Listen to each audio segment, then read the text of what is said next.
Nah ini ke UGM nih larinya. UGM. Jadi bukan ke Jokowi. Ya nggak usah ke Jokowi lah, karena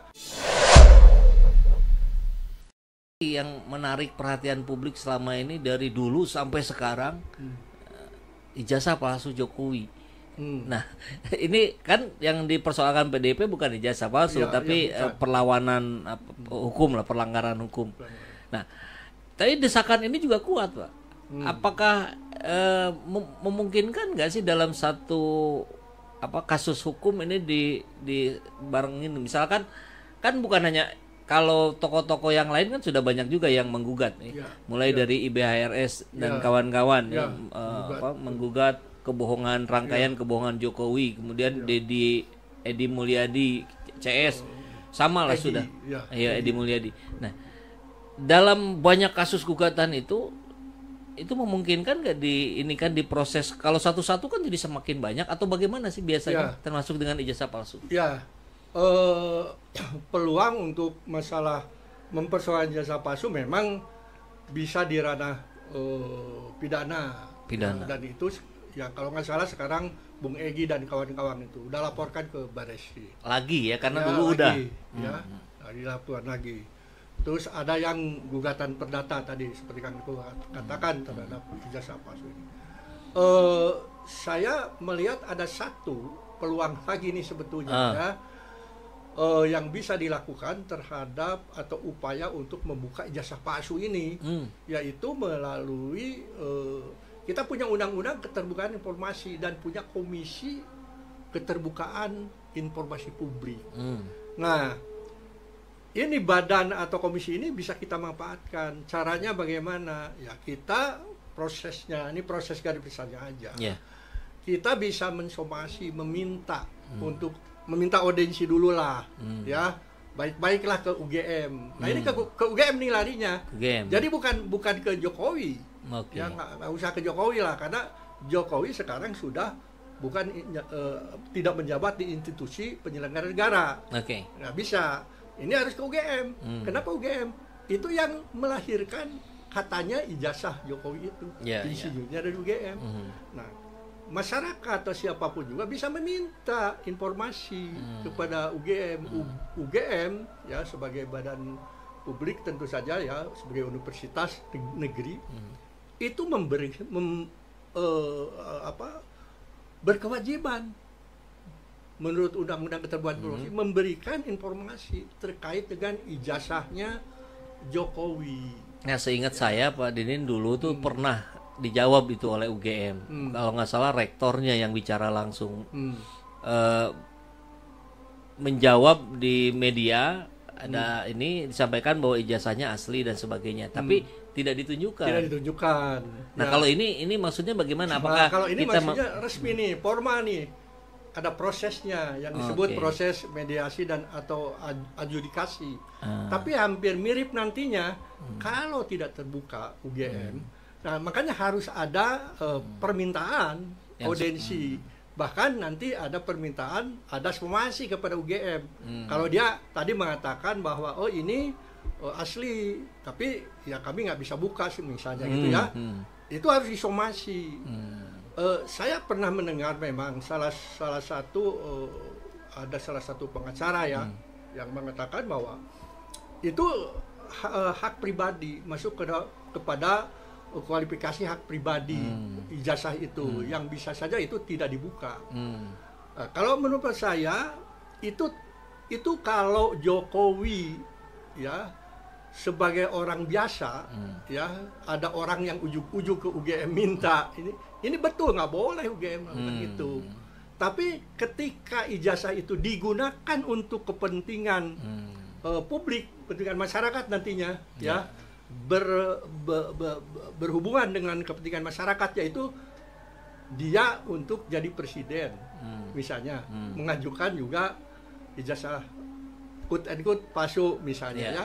Nah itu nggak bisa lagi UGM mengatakan bahwa kami nggak bisa keluar itu.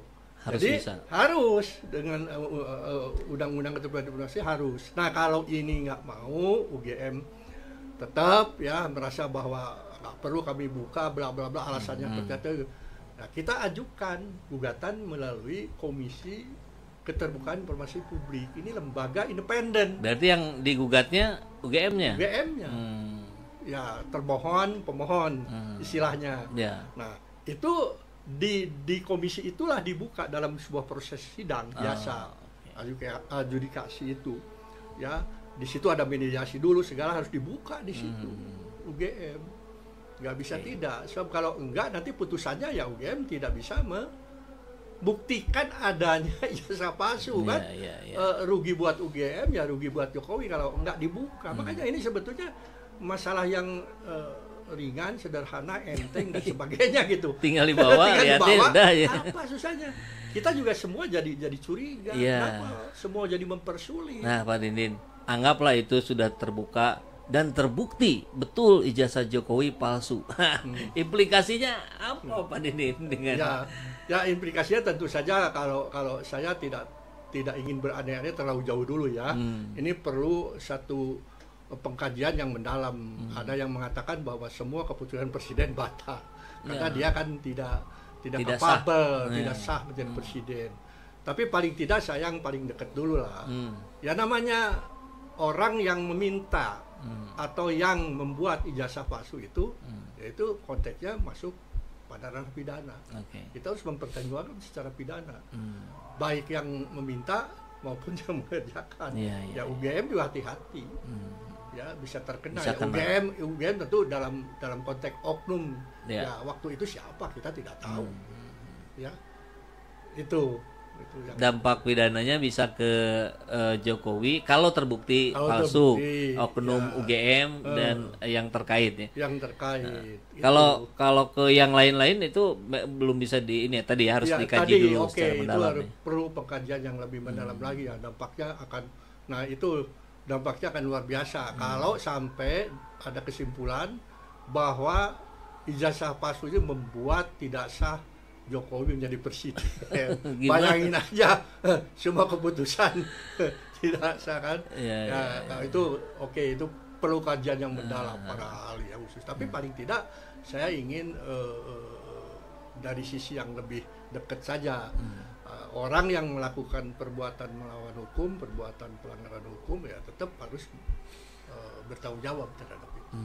Sebagai sebuah kesimpulan juga dikaitkan dengan produk-produknya Jokowi, kira-kira apa yang bisa disampaikan Pak Dini? Ya, saya pikir ya produk Jokowi itulah yang saya bisa mengatakan inilah pengusaha penguasa yang memang terlalu jor-joran ya. Memang kita tidak punya lagi GBHN, Garis Besar Haluan Negara, untuk mengkanalisasi ya presiden melakukan sebuah kebijakan-kebijakan. Itu diserahkan kepada presiden sendiri. Tapi kan dia sebagai seorang presiden kan harusnya sudah teruji ya, harus sudah betul-betul bahwa dia disumpah untuk memajukan bangsanya, untuk kepentingan rakyat banyak. Harusnya begitu ya. Nah, yang terjadi kan tidak seperti itu. Perubahan undang-undang Omnibus Law, siapa yang diuntungkan? Kita tahu kan? Ya, pengusaha besar yang diuntungkan ya kan? Ketika juga dia mengeluarkan Perpres untuk proyek strategis nasional. Berapa PSN tuh yang ujungnya juga katanya sih untuk strategis nasional untuk kepentingan masyarakat banyak. Bahkan masyarakat banyak inilah yang banyak yang tergusur. Kan logikanya mesti ini kan itu. Logikanya proyek strategis nasional. Logikanya dampaknya untuk masyarakat itu harus menjadi baik ya. Nah, harusnya secara logika hukum, harusnya yang harus paling diperhatikan orang yang terdampak dulu, orang yang terdekat. Misalnya di Rempang, di PIK dan di tempat lain ya, mestinya diperhatikan benar gitu itu. Ya itu memang kepentingan umum loh. Rakyat yang di dari situ juga masuk umum, rakyat umum ya. Dan itu menurut saya ya adabnya ya, adab tuh etikanya yang setempat dong. Kita juga bikin kebaikan atau apa-apapun juga ya biasanya tentu dengan orang terdekat, tetangga ya, lingkungan internal kita, tetangga. Nah ini yang terjadi kan lain. Sebaliknya yang terdekat malah jadi korban. Kalau saya melihat bahwa PSN yang kerjasamakan dengan swasta. Ini kayak memperalat proyek strategis nasional untuk kepentingan pemilik modal kayak begitu jadinya. Ini nggak adil nih menurut saya. Ya, sama Rempang juga kasusnya seperti itu. Rempang itu luasnya 165.000 km, berarti 165 km persegi, berarti 165.000 hektar ya. Ngapain mesti gusur-gusur masyarakat adat di situ yang sudah turun-temurun ratusan tahun ya ada di situ. Hanya misalnya yang terakhir infonya untuk kepentingan pabrik kaca. Memangnya mau bikin ke pabrik kaca satu pulau itu? Ya ini ada apa gitu, di balik itu ada apa? Ya banyak kepentingan politik, kepentingan bisnis yang terjadi. Jangan-jangan kacanya dulu ya didulukan, nanti belakangan ya ini bahaya juga. Ya dengan Singapura 40 km ke kiri ada Selat Sunda, ke kanan Laut Cina Laut Selatan. Makanya kalau Rijal Ramli almarhum pernah mengatakan kan, hati-hati Rempang bisa jadi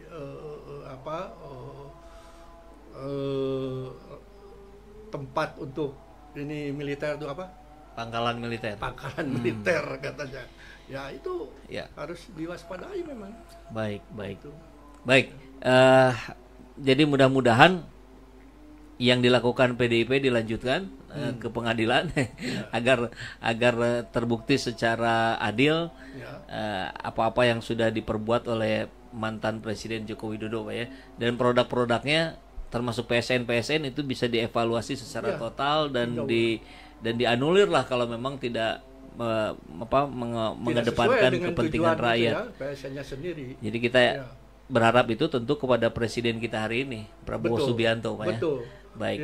Ada kata penutup untuk diskusi kita sore ini? Ya, kalau menurut saya Presiden Prabowo ya sekarang sudah harus membuat sebuah timeline.